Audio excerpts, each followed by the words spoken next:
Welcome, beautiful souls, back to Journey of Truth. I'm Kimberly Janelle, and today I want to talk about something we all seek, yet sometimes struggle to understand: love. Love is one of the most powerful experiences we have in life. But here's the truth: it all starts with the love we have for ourselves. So let's dive in and explore why our experience of love depends on how deeply we're connected to our own self love. When we think of love, we often think of it as something we give and receive from others. We think of our partners, our friends, our family, the people who bring joy, connection, and meaning into our lives. But the experience of love, the true experience, actually begins within.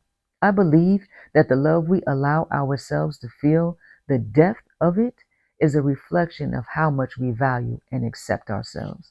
I mean, think about it.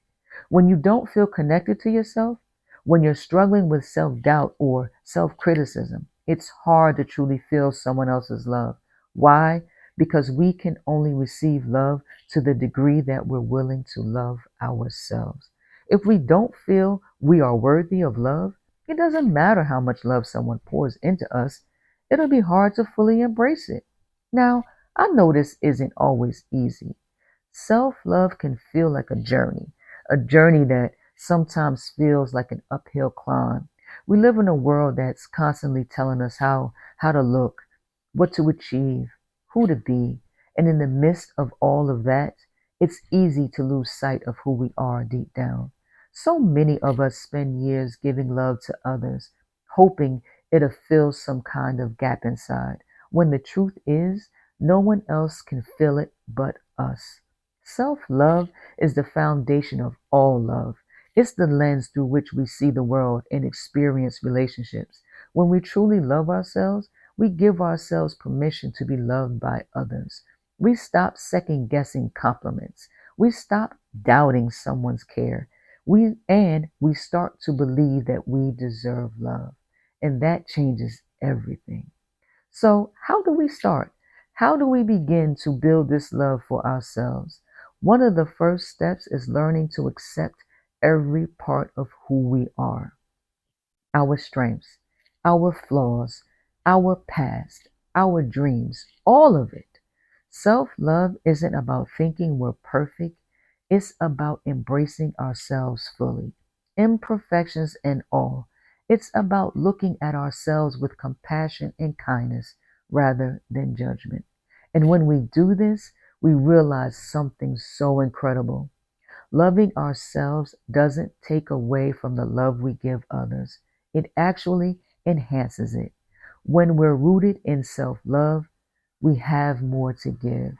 We're not looking for others to complete us, we're looking to share our journey with them. We're bringing our whole self into our relationships, and that's a powerful thing. One thing I always come back to is that self love is an active choice. It's a daily practice, sometimes an hourly practice. It's waking up and deciding to be gentle with yourself. It's setting boundaries, saying no when you need to, and letting go of people or things that don't serve you. And it's also about allowing yourself to feel joy, celebrate your wins, and recognize your worth. When you cultivate this kind of love within, it naturally flows out into everything we do. Our relationships become healthier because we're not looking to others to make us feel whole. Instead, we're showing up fully for ourselves, ready to give and receive love in a way that feels genuine and fulfilling. So here's my invitation to you. Start by loving yourself a little more each day. Take time to recognize your worth. Appreciate the journey you're on. Look in the mirror and see the person who's been with you through everything, who's grown, who's struggled, and who's triumphed. And give that person some love. As you do, you'll notice how your experience of love changes. You'll find yourself opening up, letting others in, and embracing the love around you more deeply. And remember, self-love doesn't mean you'll never have hard days. It doesn't mean you'll always feel perfectly confident, but it does mean you'll have a strong foundation, a steady source of love within that you can lean on through anything. Thank you for joining me today on Journey of Truths. I hope this conversation reminds you of the love that already exists within you, waiting to be nurtured and celebrated. Keep loving yourself because that love will shape every other experience in your life. Until next time, remember that you are worthy of love, deeply, completely, and unconditionally.